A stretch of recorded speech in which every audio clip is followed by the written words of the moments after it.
Good morning. Good morning, everyone.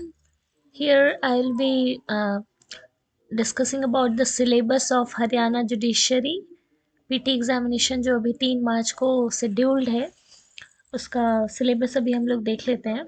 Preliminary examination जो होने वाला है वो मल्टीपल चॉइस का होता है और इसका जो सिलेबस है वो मेन रिटन एग्जामिनेशन में जो है वही होगा। Preliminary examination shall be of 2 hours duration. It shall consist of 125 questions.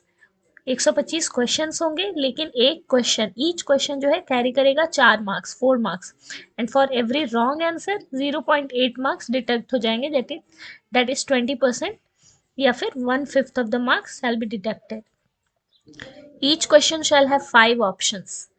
तो ये इंटरेस्टिंग चीज़ है हरियाणा जुडिशरी की पीटी के लिए, क्योंकि बाकी जुडिशरी के एग्जाम्स में आप ये चीज़ देखने को आपको जल्दी नहीं मिलता है।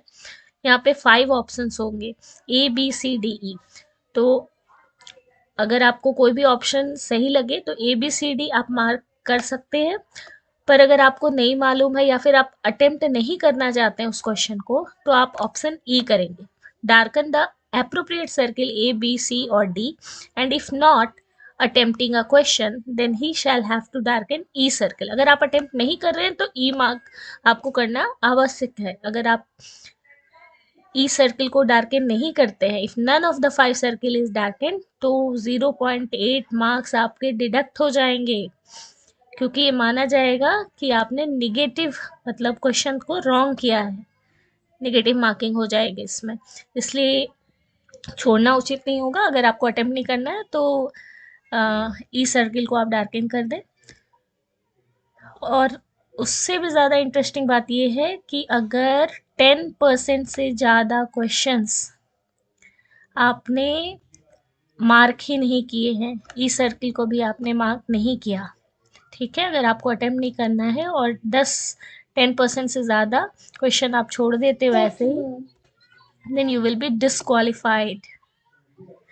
The objective type questions with multiple choice answer for the preliminary examination shall be from the syllabus for the main examination।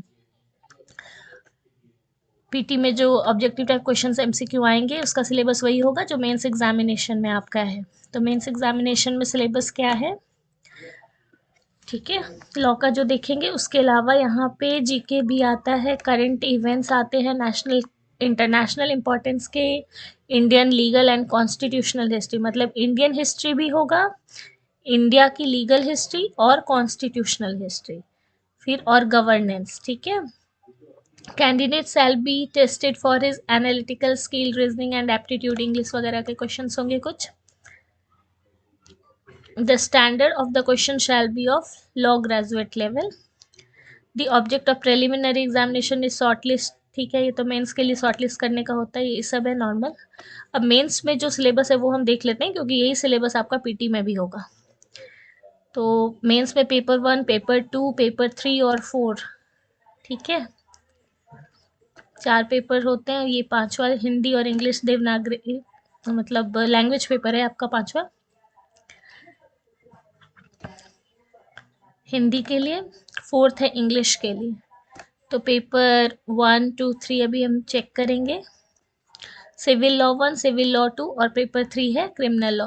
Paper 1 civil law 1 में सीपीसी है, पंजाब कोर्ट्स, इंडियन कॉन्ट्रैक्ट। आप बोलेंगे ये रेड बीच बीच में क्यों किया, ये रेड मैंने कॉमन उन सब्जेक्ट्स को किया है ना जो आपका हरियाणा में भी है और एमपी में भी है। तो ये उन स्टूडेंट्स के लिए जो दोनों ही एग्ज़ाम अभी देने वाले हैं, मतलब जिन्होंने एमपी का दिया है और एक्सपेक्ट कर रहे हैं कि शायद मेंस लिखेंगे, तो पहले उन लोगों को पहले इन सब्जेक्ट्स को कर लेना चाहिए जो कि कॉमन है हरियाणा और एमपी मेंस के लिए।